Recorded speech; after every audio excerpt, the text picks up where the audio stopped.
Los contratos colectivos de protección patronal son convenios fantasma, son simulaciones de la negociación colectiva que se suscriben entre un patrón, una empresa y una organización sindical que se dedica generalmente a este tipo de negocios.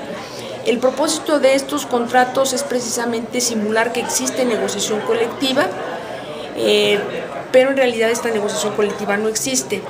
Una vez que el contrato es firmado entre la empresa y la organización sindical, este contrato es reconocido por la Autoridad del Trabajo en México, es legalizado, en forma tal que este esquema no sería posible sin la complicidad del gobierno mexicano en sus distintos niveles, en el nivel local, en el nacional o en el federal.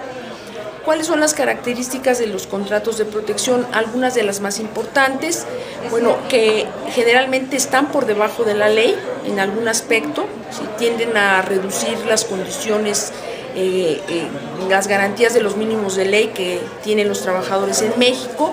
Por ejemplo, no dan vacaciones a los trabajadores, no dan el bono de Navidad a fin de año, no otorgan la licencia de maternidad, no reconocen derechos de antigüedad de los trabajadores, entre otros. Otra característica para reconocerlos es que son contratos perfectamente unilaterales, es decir, donde no hay bilateralidad, los trabajadores no tienen forma de defender sus intereses, sus derechos. Todas las normas del trabajo son impuestas de manera unilateral por el patrón. El trabajador está a disposición absoluta del patrón en las condiciones en que éste determine, o sea, no hay pactación absolutamente de ninguna naturaleza por parte del sindicato. Otra característica de estos contratos es que por lo general se suscriben antes de que exista siquiera una empresa. Por lo regular, las grandes empresas cuando van a venir a México eligen al sindicato de su conveniencia para firmar con un contrato colectivo que es legalizado por el gobierno. Y una última característica de las importantes es que en general estos contratos son desconocidos por los trabajadores, es decir, los trabajadores al final de cuentas ignoran que tienen un sindicato, que tienen un contrato colectivo, e ignoran en consecuencia la existencia de derechos laborales.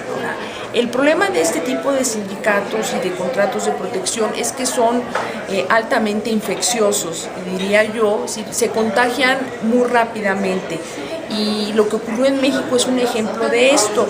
En México el sindicalismo de protección patronal comenzó como un fenómeno local en un lugar que es el Estado de México en los años 40. Poco a poco fue ganando presencia en otros estados. Es un modelo que resulta muy conveniente para los patrones en todo sentido, porque bueno, asegura ganancias muy elevadas a costa de los salarios y de las condiciones de los trabajadores.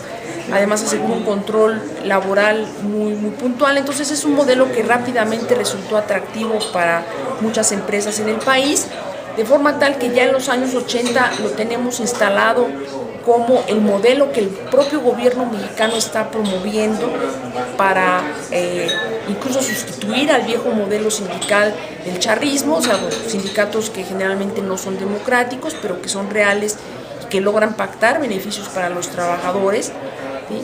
Y la situación es tal que ya hacia los años 90, del año 2000, los sindicatos de protección patronal y este tipo de contratos son el modelo dominante en México.